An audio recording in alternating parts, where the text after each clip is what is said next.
पाथर्डीत police constable Mahadev Shinde यांना मारहाण करणारे भाजपचे कार्यकर्ते असल्याचं समोर आलेलं आहे। आतापर्यंत या प्रकरणी 10 जणांना अटक करण्यात आलेली आहे। बीड जिल्ह्यातून परमेश्वर कार्डिले, सचिन गव्हाळे, बाळू गव्हाणे, पप्पू गव्हाणे, बाबू कर्डिले, सचिन गव्हाणे अशा आरोपींची नावं आहेत। पण भाजपशी संबंधित असल्यानेच या 6 जणांवरती कारवाई करण्यास उशीर झाल्याची चर्चा आहे।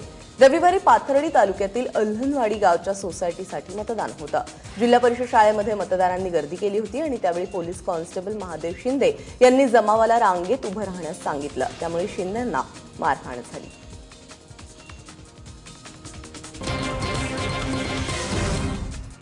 पाथर्डीतील पोलिसाला झालेल्या मारहाण प्रकरणी गृहराज्यमंत्री दीपक केसरकर यांनी पोलीस अधीक्षक सौरभ त्रिपाठी यांची भेट घेऊन आढावा घेतला। यावेळी केसरकर यांनी पोलिसांचं मनोधैर्य कसं वाढेल हा प्रयत्न असल्याचं बोलून दाखवलं। त्याचबरोबर हल्ला प्रकरणामध्ये पकडण्यात आलेले आरोपी कोणत्याही पक्षाचे कार्यकर्ते नाहीत असा दावा केसरकर यांनी केला। आणि याच्यामध्ये वेळ झाला का हे सुद्धा बघायला लागेल, कारण एखाद्या पोलिसांवर ज्याला हल्ला होतो त्याला ते अत्यंत सिरियसली घेतला गेला पाहिजे असं माझं याबाबतची भूमिका आहे। ते कोणाशी संबंधित आढळून आलेले नाही आहेत, जनरल लोक आहेत, त्यांना जसे ते कुठल्याही पक्षाचे कार्यकर्ते नाही आहेत, त्याच्यामुळे हा प्रश्न नाही। परंतु कोणी असेल तरी त्याला हे करण्याचा कुठलाही नैतिक अधिकार नाही। पोलीस हे जनतेच्या संरक्षणासाठी आहे, त्यांच्यावर कोणीही हल्ला करू शकत नाही। तुकाराम मुंडेंच्या अविश्वास ठरावावरून रंगलेल्या नाट्यामध्ये सामनानं थेट मुख्यमंत्र्यांनाच टार्गेट केलेलं आहे। तुकाराम मुंडेंविरोधात 104 तर बाजूने 6 मतं पडलेली आहेत। त्यामुळे लोकशाहीमध्ये बहुमताला किंमत असते। उगाच मुख्यमंत्र्यांनी इरेला पेटू नये, सरकारला बहुमताचा आदर करावाच लागेल असं सामनामधून म्हटलं गेलंय।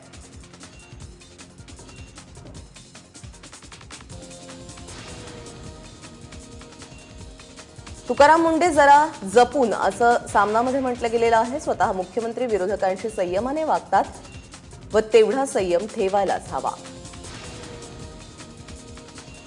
मुंडेंनी संयमाचा बांध तोडून डोक्यात राग घालून काम केलं तर त्यांचे कठीण आहे।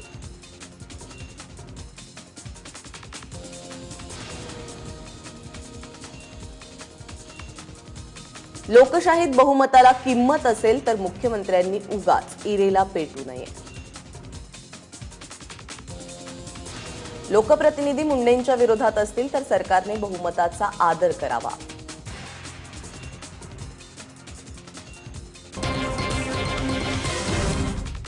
नवी मुंबईचे आयुक्त तुकाराम मुंडे यांची तात्काळ बदली होणार नाही अशी माहिती सूत्रांकडून मिळते। नवी मुंबई महानगरपालिकेमध्ये अविश्वास ठराव पास झाल्यानंतर मुंडेंनी थेट मंत्रालय गाठलं। नवी मुंबईमध्ये केलेल्या कारवाया आणि कामांबद्दल नगरविकास खात्याकडे अहवाल दिला आणि या अहवालाची एक प्रत मुख्यमंत्री कार्यालयातही दिली आहे। तर दुसरीकडे मुंडेंना हटवण्यासाठी ठाण्याचे पालकमंत्री एकनाथ शिंदेंच्या उपस्थितीत सर्वपक्षीय गटनेत्यांची बैठक झाली। मुख्यमंत्र्यांची भेट घेऊन मुंडेंना हटवण्याची मागणी करणार असल्याचं शिंदेंनी सांगितलं। माझ्या काही त्रुटी असतील तर निश्चित मी इम्प्रूव्ह करेल, परंतु फक्त बदली होणार आहे किंवा होणार नाही या अनुषंगाने काम करणं अपेक्षित नाही। ते कोणताही अधिकारी करत नाही असं मला वाटतं। मी त्याच्यापैकी एक आहे आणि म्हणून कायद्यानुसार काम करणं, पब्लिक इंटरेस्टमध्ये काम करणं हे माझं काम आहे, रिझल्ट देणं माझं काम आहे। त्या दृष्टीने मी करत राहील आणि जिथं जिथं मला वाटतं, जिथं जिथं मला जाणवतं, जिथं मला पॉईंट आउट केलं जातं की ह्याच्यामध्ये तुम्ही इम्प्रूव्ह करून करण्याचं मी आतापर्यंत करत आलो आहे आणि इथून पुढे करत राहील। नवी मुंबई महानगरपालिकेच्या सफाई कामगारांच्या संपाचा आजचा 4था दिवस आहे आणि शहरामध्ये सर्वत्र कचऱ्याचे ढीग पडलेले आहेत। ऐन दिवाळीमध्ये सुरू असलेल्या या संपामुळे नागरिकांची चांगलीच गैरसोय होतीये। समान काम समान वेतन आणि पीएफच्या मागणीसाठी हा संप पुकारला गेलाय। त्याचबरोबर गेले 3 महिन्यांपासून पगार न देणाऱ्या ठेकेदारावरती कारवाईची मागणी देखील सफाई कामगारांनी केली आहे। दरम्यान या सफाई कामगारांच्या मागण्यांवरती प्रशासनाकडून चर्चा सुरू आहे।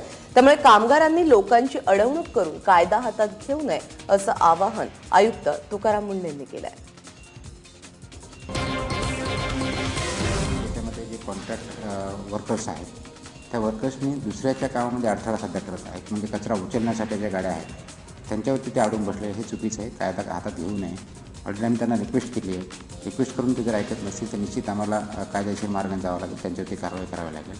तुमच्या मागण्या निश्चित संयुक्तिक आहेत, त्याचा विचार करूनच आम्ही कॉन्ट्रॅक्टरला सांगितलं आहे। त्यांच्याकडून मिनिमम वेजेस ॲक्ट भेटतील अशी आम्ही तरतूद केली, त्यांना पत्र पण दिली। मूळ वेतन आम्हाला बरोबर मिळत नाही आणि हे महानगरपालिकेचे साहेब लोक काय बोलतात, आम्ही समान कामाला समान वेतन यायला देत आहोत, पण अद्याप आम्हाला समान कामाला समान वेतन दिलेले नाही आहे आणि किमान वेतनसुद्धा आम्हाला दिलेले नाही आहे. आम्हाला लेखी स्वरूपात द्यावा. आमचा 2003 साली पण सर असा संप झाला होता, पण त्यावेळेस आमची फसवणूक केली. आम्हाला परमनंट करणार म्हणून असं आश्वासन दिलं आणि तो अजून त्या संपाला 15-16 वर्ष होत आलेले आहेत, अजून आम्ही परमनंट नाही. किमान कामास किमान वेतन आम्हाला पाहिजे, कारण नियमानुसार जे आम्ही समान कामात समान वेतनमध्ये बसू शकत नाही, कारण आम्हाला किमान कामात किमान वेतन देतच नाही. नवी मुंबई महानगरपालिकेच्या सफाई कामगारांच्या संपावरून महापौरांनी आयुक्त तुकाराम मुंढेंवरती पुन्हा एकदा तोफ टाकलेली आहे. सफाई कामगारांच्या प्रश्नांना आयुक्तच जबाबदार असल्याचा आरोप महापौर सुधाकर सोनवणे यांनी केलेला आहे. सफाई कामगारांचा संप आज सुरू झालेला आहे आणि तिसऱ्या दिवशी देखील हा संप सुरूच आहे. त्यामुळे शहरामध्ये सर्वत्र कचऱ्याचे ढीग पडलेले आहेत. नागरिकांना याचा त्रास होतोय. समान काम समान वेतन समान पगार न देणाऱ्या ठेकेदारांवरती कारवाईची कामगारांची मागणी आहे. कर्मचाऱ्यांना आणि त्यांच्या युनियनच्या कार्यकर्त्यांना मी काल जाऊन विनंती केली की बाबांनो, या ठिकाणी आता पुढे चर्चा करता येईल निश्चितपणे, परंतु आपण ह्या शहराला वेठीस धरू नका. शहराची साफसफाई सुरू करा, आम्ही तुमच्या बरोबर आहोत, परंतु या ठिकाणी अशा प्रकारे काम बंद करून कुठल्याही प्रकारची चर्चा केली जाऊ शकत नाही. त्यामुळे पहिलं आपण काम सुरू करा, या चर्चा करा. निश्चितपणे आम्ही तुमच्याबरोबर आहोत आणि तुम्हाला जे काही ध्येय आहे हे देण्यासाठी महापालिका सक्षम आहे. माझा दाऊद इब्राहिम किंवा भाजपशी काहीही संबंध नाही, मात्र कधी काळी राष्ट्रवादीशीच संबंध होता असा गौप्यस्फोट करणाऱ्या रियाज भाटी यांनी राष्ट्रवादीशी निगडीत पुरावे सादर केले. त्याचबरोबर राष्ट्रवादीचे प्रवक्ते नवाब मलिक यांच्या विरोधात मानहानीचा दावा करण्याची तयारी देखील केली आहे. मुंबईतील रियाज भाटी नामक व्यक्तीचे दाऊद इब्राहिमशी संबंध आहेत आणि त्याच व्यक्तीने भाजपला निवडणुकीत मदत केली आहे असा आरोप राष्ट्रवादीचे प्रवक्ते नवाब मलिक यांनी केला होता. पण आता भाटीने राष्ट्रवादीमध्ये असल्याचे पुरावे दिल्यानंतर नवाब मलिक यांनी जनतेची माफी मागितली. जे काय गँगस्टरशी संबंध जोडला, सगळं जोडलाय, पण आता त्यांनी जे सांगितलं होतं, म्हणजे नवाब मलिक साहेबांनी जे सांगितलं होतं की तुम्ही स्पष्ट करा, मी माफी मागीन. आता मी स्पष्ट केलं आहे. आता माझी रिक्वेस्ट आहे, तुमच्या मीडिया मार्फत रिक्वेस्ट आहे, प्लीज सगळ्यांसमोर तुम्ही माफी मागून ह्याचा अंत करा. रियाज भट्टी सांगतो, माझ्यावर आबरू नुकसानीचा दावा करणारे करू द्या ना, मी घाबरतोय काय? असायला सेलार सांगताय आबरू नुकसानीचा दावा करणं, आम्ही घाबरत नाही. सेलारांनी सगळी दाऊद टोलीचा वापर या मुंबईच्या राजकारणात केला, लोकसभेत केला, विधानसभेत केला आणि सगळे गुंड घेऊन तो मुंबई काबीज करायला निघालेला आहे. बेधडक आणि रोखठोक बोलण्यासाठी प्रसिद्ध असलेले अजित पवार असंच एक धाडसी विधान त्यांनी केलेलं आहे. पण चूक लक्षात आल्यानंतर दादांनी सारवासारवही केली आहे. अकलूजमध्ये आयोजित राष्ट्रवादी कार्यकर्ता मेळाव्यामध्ये अजित पवार बोलत होते. बोलता बोलता ते शरद पवारांवरच घसरले, पण सावरले सुद्धा. शरद पवार 4 वेळा मुख्यमंत्री होऊन देखील बारामतीमध्ये आरटीओचं कार्यालय आलं नाही, पण मी उपमुख्यमंत्री झाल्यानंतर ते सुरू झालं असं वक्तव्य अजितदादांनी केलं. पण लगेचच त्यांच्या चूक लक्षात आली. प्रत्येक भाषणाच्या सुरुवातीला व्यवस्थित बोलायचं ठरवतो असं म्हणत स्वतःवरही खोटी केली आहे. कदाचित पवार साहेबांना राज्याची देशाची जबाबदारी असल्यामुळं साहेब इतक्या बारकाईनं बघू शकले नसतील. नाहीतर उद्या हेडलाईन अजित पवार शरद पवारांवर घसरला. मी आपलं खरं ते सांगायला जातो. माझ्या मागं बिनकामाचं काहीतरी चाललं असतं. मुंबईतल्या जिजामाता उद्यानामध्ये मृत्यू पावलेल्या पेंग्विनच्या मृत्यूचं राजकारण अजूनही सुरूच आहे. मृत्यूनंतर तिसऱ्या दिवशी देखील राजकीय पक्षांनी पेंग्विन पक्षाला सोडलेलं नाही. स्थायी समितीच्या बैठकीमध्ये प्रत्येक पक्षाने या पेंग्विनच्या मृत्यूवरून शिवसेनेवरती शरसंधान साधलंय. पालिका निवडणुकांच्या पार्श्वभूमीवरती या पेंग्विनच्या मृत्यूचं राजकारण सुरू आहे. ये आदित्य ठाकरे की ख्वाहिश पूरी हुई. उनको तो फिक्र भी नहीं है कोई मर गया या ये हुआ. तो मेरा ये है शोक प्रस्ताव कि आज वाकई एक शोक प्रस्ताव करना चाहिए था. 2 मिनट के लिए खड़े होना चाहिए था. क्यों उसमें जान नहीं थी क्या? उसमें जान. देखिए, मैं साफ तौर से कह रहा हूं कि तनाव में हैं, वो स्ट्रेस टेस्ट हो रहे हैं, लेकिन उनके स्ट्रेस लेवल को छुपाया जा रहा है. क्योंकि अगर ये माहिती पब्लिक हो गई तो ये साबित हो जाएगा कि पेंगुइन बैक्टीरिया से नहीं मरे, उनकी इच्छा शक्ति जीने की वो खत्म हो रही है. क्योंकि एक बहुत लंबे पीरियड में उनको एक छोटे से कमरे में रखा गया है, वो स्ट्रेस की वजह से मर रहे हैं, ये मेरा कहना है। विनय कोरे यांचा जनसुराज्य पक्ष आता महायुतीमध्ये सहभागी झालेला आहे. विनय कोरे यांनी या संदर्भात मुख्यमंत्र्यांची भेट घेतली. या भेटीनंतर त्यांनी महायुतीत आपला पक्ष सहभागी झाल्याची घोषणा केली आहे. कुठल्याही अपेक्षेविना महायुतीमध्ये आल्याचं विनय कोरेंनी म्हटलेलं आहे. पण असं असलं तरी जनसुराज्य पक्ष महायुतीमध्ये आल्यामुळे स्वाभिमानी शेतकरी संघटनेचे खासदार राजू शेट्टींनी मात्र नाराजी व्यक्त केली आहे. जनसुराज्य पक्षाचं कोल्हापूर, सांगली, सातारा या जिल्ह्यामध्ये, या पट्ट्यामध्ये स्थानिक स्वराज्य निवडणुकांवरती प्राबल्य आहे. जी नवी धोरणं स्वीकारावी लागेल किंवा जुन्या धोरणांच्यात जे बदल करावे लागतील, यासाठी प्रामुख्यानं त्यांनी आमच्या सूचनांना आदर देऊन, सन्मान देऊन काम केलं पाहिजे. एकाही पदाची आमची मागणी नाही आहे. सत्तेसाठी राजकारण आम्ही कधीही केलं नाही. आमचा अजेंडा किंवा आमचा विचार आणि आमचं धोरण हे प्रामुख्यानं आम्हाला राबवण्यात इंटरेस्ट आहे. अरबी समुद्रात उभारलं जाणाऱ्या शिवस्मारकासाठी राज्य सरकारने 3,600 कोटी रुपयांचा निधी उभारण्याचं मंजूर केलेलं आहे. शिवस्मारक समितीचे अध्यक्ष विनायक मेटे आणि मुख्यमंत्र्यांमध्ये झालेल्या बैठकीत हा निर्णय घेण्यात आला. निवडणुकांची आचारसंहिता असताना देखील निविदा मागवण्याची परवानगी मिळाल्याची माहिती विनायक मेटे यांनी दिलेली आहे. दरम्यान या महत्त्वाकांक्षी प्रकल्पासाठी केंद्राकडूनही आर्थिक मदत घेतली जाणार आहे. शिवाय 2019 पर्यंत या प्रकल्पाचा पहिला टप्पा पूर्ण करण्याचं उद्दिष्ट सरकारसमोर आहे.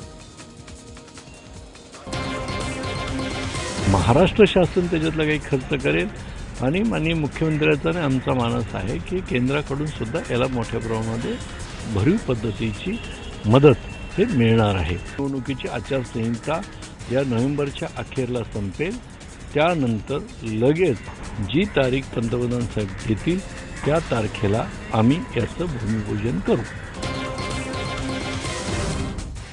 पोलीस विभागातील वाहनांना आता फिरता अंबर दिवा असणार आहे, तर महापौरांना स्थिर दिवा लाभणार आहे. मुंबई महापौरांना स्थिर लाल दिवा मिळणार आहे. याशिवाय दिवा वापरण्यासाठी काही नवीन पदांचा समावेश करण्यात आलेला आहे, अशी माहिती परिवहन मंत्री दिवाकर रावते यांनी दिलेली आहे. आतापर्यंत पोलीस, परिवहन, राज्य उत्पादन शुल्क, पायलट कार यांना स्थिर निळा किंवा लाल, निळा, पांढरा असा दिवा असायचा, पण तो नजरेस पडत नसल्यामुळे त्यांना आता फिरता म्हणजेच फ्लॅशसह लाल, निळा, पांढरा दिवा असेल. अप्पर मुख्य सचिव, प्रधान सचिव, सचिव, पोलीस महासंचालक, जिल्हा परिषद अध्यक्ष आणि ब वर्ग महानगरपालिकांचे महापौर, महापालिका आयुक्त, विभागीय आयुक्त यांना स्थिर अंबर दिवा देण्यात आलेला होता. आता त्याऐवजी त्यांना याच पदांना फिरता अंबर दिवा मिळणार आहे. इयत्ता 6वीच्या मराठी भाषा पुस्तकामध्ये डॉक्टर बाबासाहेब आंबेडकरांची चुकीची जन्मतारीख छापल्याने नवा वाद निर्माण होण्याची भीती व्यक्त केली जाते.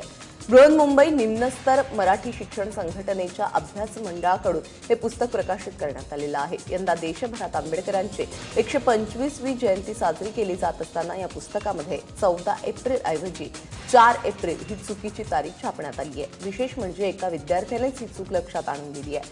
दरम्यान ही सगळी पुस्तकं रद्द करून अभ्यास मंडळाच्या अध्यक्षांवरती कारवाई करण्याची मागणी मुंबई काँग्रेसकडून करण्यात आली आहे. समिती, शिक्षण संघटना समिती, या सगळ्या समितीवर गुन्हा दाखल करणारच.